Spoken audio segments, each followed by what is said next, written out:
Hello everyone, this is Vijay Thackeray from definite success पाठशाला। और आज हम लोग क्लास 9th के जो धुरंधर बच्चे हैं जो लाना चाहते हैं 80 आउट ऑफ 80 मार्क्स, तो जुड़ जाइए मेरे साथ, क्योंकि आज हम लोग पढ़ने वाले हैं हिस्ट्री का चैप्टर नंबर 1 जो है फ्रेंच रेवोल्यूशन। तो अभी तक के हम लोगों ने 3 टॉपिक्स में ये समझ लिया कि कहीं ना कहीं फ्रांस की किस्मत या फ्रांस के किंग की किस्मत खराब थी, उसकी शादी हो गई मगर कहीं ना कहीं उसके पास पैसा नहीं था, और पैसा नहीं था तो पैसा लेने के लिए वो कहीं ना कहीं अपनी ही सोसाइटी को 3 पार्ट्स में डिवाइड करता है, the first estate, the second estate and the third estate, the clergy, the nobles and the third estate. मगर टैक्स का जो प्रेशर है वो यहाँ पे लोगों पे पड़ जाता है। लोगों का मतलब सर दोनों एस्टेट तो बिल्कुल फ्री थे, एक तो रिलीजियस रिफॉर्मर्स हो गए, रिलीजियस लीडर्स हो गए, और दूसरे हो गए वेरियर्स और बिग लैंड लॉर्ड्स या बिग लैंड ओनर्स। मगर तीसरा जो एस्टेट था जो कि मर्चेंट्स का कॉम्बिनेशन था, आर्टिजन का कॉम्बिनेशन था, बिजनेस क्लास थे, उसमें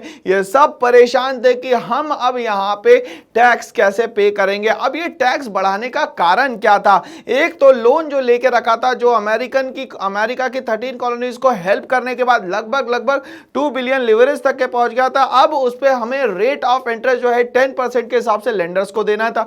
ये एक बड़ी परेशानी। दूसरी बड़ी परेशानी कि जो आर्मी चल रही, जो यूनिवर्सिटीज है, जो कोर्ट है, जो गवर्नमेंट इंस्टीट्यूशन है, इन सब को चलाने के लिए अच्छा खासा पैसा जो है वो हमें यहां पे चुकाना था। और ये प्रेशर किस पे पड़ा? लुइस 16 पे पड़ा। और साथ ही साथ कहीं ना कहीं मैरी एंटोनिएट की जिद पे पैलेस ऑफ वर्सेलिस में भी अच्छा खासा पैसा लग रहा था। तो ये सारे कारण थे जिससे कहीं ना कहीं एम्प्टी ट्रेजरी को भरने के लिए थर्ड एस्टेट पे प्रेशर बनाया गया। तो जब प्रेशर बनाया जाएगा थर्ड एस्टेट पे सर्वाइव करने के लिए, तो जाहिर सी बात है कि सर्वाइवल इतना आसान नहीं रहेगा। तो आज की कहानी, आज का टॉपिक यही है कि स्ट्रगल टू सर्वाइव, कैसे अब यहां पे सर्वाइवल के लिए कौन कौन सी प्रॉब्लम्स यहां पे फेस करी जाती है पूरे फ्रांस के थ्रू।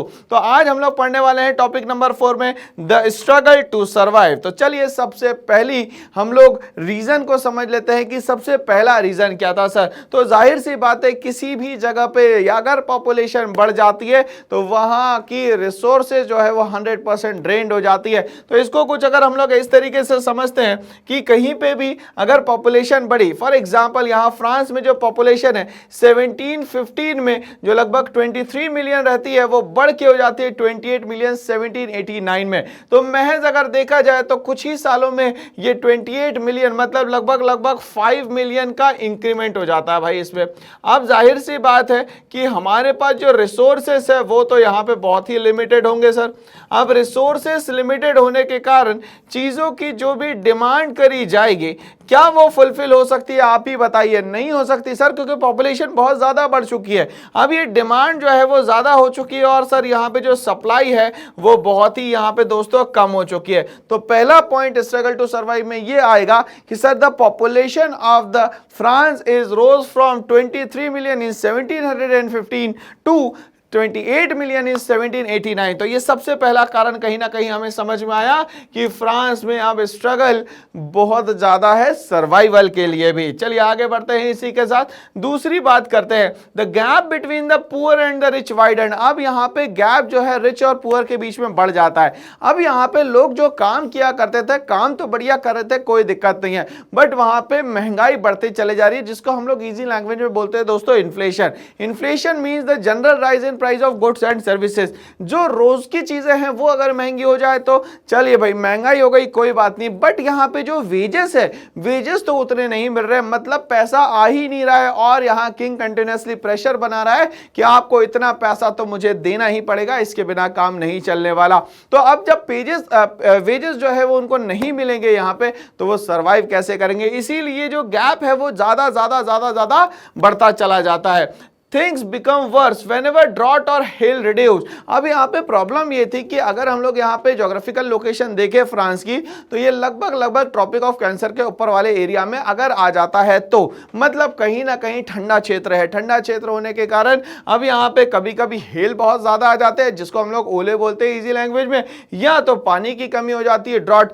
जिस साल ड्रॉट आ जाए, जिस साल हेल आ जाए, उस साल तो फसल हो गई बर्बाद। अब हमें पता है सर कि 3 सीजन होते हैं, गुलाबी, खरीफ और जायद। अब यहाँ पे तीनों सीजन नहीं हो सकता, कोई एक सीजन यहाँ पे काम कर सकता है। तो एक सीजन में भी अगर ड्रॉट आ जाए या तो वहां पे हेल आ जाए तो जाहिर सी बात है यहाँ की खेती बर्बाद। खेती बर्बाद का मतलब सीधा सीधा है कि demand is greater than supply. जो चीजें रहेंगी वो महंगी हो जाएंगी और जब पैसा ही नहीं रहेगा तो खरीदोगे कैसे। ऐसी कंडीशन जब यहाँ पे बेसिक नेसेसिटीज ऑफ लाइफ भी फुलफिल करना बहुत डिफिकल्ट काम हो जाए, that condition is known as subsistence crisis. क्या कहलाता है दोस्तों, ये यहाँ पे subsistence crisis.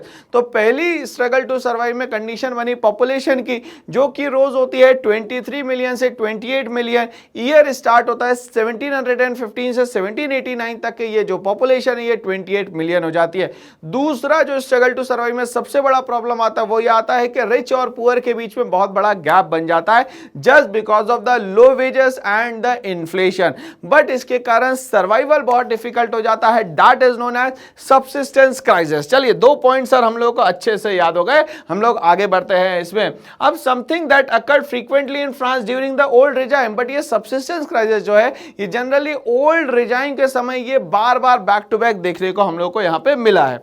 The old regime was the political and social system. अब ये ओल्ड रिजाइम है क्या, तो ये पॉलिटिकल और सोशल सिस्टम हुआ करता था किंगडम ऑफ फ्रांस में। From the late middle ages, मतलब कि circa 1500 से लेकर लगभग 1789 तक के जो टाइम पीरियड चला वो ओल्ड रिजाइम था, जिसमें जनरली हमें सब्सिस्टेंस क्राइसिस देखने को मिलता है, फील करने को मिलता है कि सब्सिस्टेंस क्राइसिस होता क्या है। And the French revolution which abolish the feudal system. अब सर ये फ्यूडल सिस्टम क्या होता है, फ्यूडल सिस्टम भी सोशल और एक पॉलिटिकल सिस्टम होता है जिसमें प्रेशराइज करके यहां पे आपसे पैसा वसूल किया जाता है, आपको लैंड दी जाती है, आपको टेनेंट मान लिया जाता है, आपसे कहा जाता है कि इतना पैसा तो आपको देना ही पड़ेगा। तो यहां पे कहीं ना कहीं प्रेशर डाल के आपसे काम करवाया जाता है। इसी सिस्टम को हम लोग बोलते हैं दोस्तों यहां पे फ्यूडल सिस्टम। चलिए हम लोग आगे बढ़ते हैं इसमें। अब ये फ्यूडल सिस्टम की अगर हम लोगों ने बात कर ली तो सारी कॉन्सेप्ट जो है लगभग हमें यहां पे समझ में आने लग गए हैं। अब ये फ्रेंच नोबिलिटी की बात करें तो बात हो रही है यहां पे 1790 के। जब हम 1790 की बात करते हैं तो मेरी बात को बहुत ध्यान से सुनिएगा। जैकोबिन क्लब जो कि मिडिल क्लास ग्रुप का पूरा रिप्रेजेंटेशन होता था, किससे भाई, जैकोबिन क्लब से। ये फैलता चला गया और ये चला गया हॉलैंड में, ये चला गया यहाँ पे ब्रुसेल्स में, ये चला गया यहाँ पे स्विट्जरलैंड में और ये चला गया यहाँ पे इटली में। तो इस तरीके से कहीं ना कहीं ये जो HBSI है वो आप लोगों को यहाँ पे याद करना पड़ेगा, ठीक है भाई। और यहाँ पे हम लोग बात करते हैं हेरिडेटरी मोनार्की जो है वो लगभग 1792 तक के यहाँ पे कंटिन्यूअसली चलती जाती है भाई।